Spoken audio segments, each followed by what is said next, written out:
Look, I think broadly for Plymouth, if we're looking at it holistically and in a mature manner, actually it's very good for Plymouth because we're going to become an amphibious centre of excellence and we're going to get more soldiers and Marines into Plymouth, which is great for the local economy. We are a very proud military city and in that side of it, it's fantastic. But look, I absolutely understand people's concerns and regrets about moving out of some of these bases, particularly for me, the Royal Citadel, where I spent 12 years of my life as a young officer.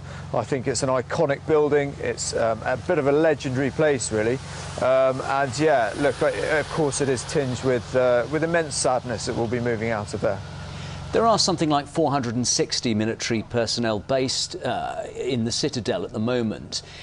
You're hoping and assuming that those people will stay in Plymouth. Whereabouts will they go?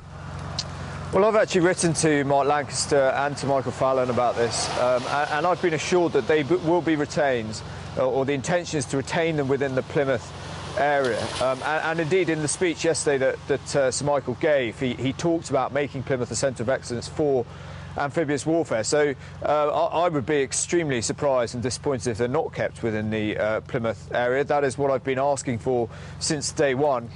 Looking at the Citadel in particular, military links dating back there to the 1600s, it is a real landmark. What do you want to see done with that building once the military personnel have moved out?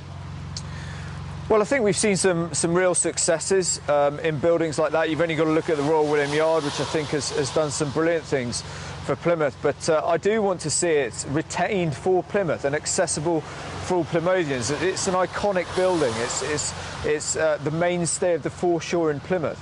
And I want to see something come of it, and I wouldn't be too specific, but something that is fitting really of its history and of its position in Plymouth. We just need to get it right, and I'm going to work very hard to make sure the MOD does.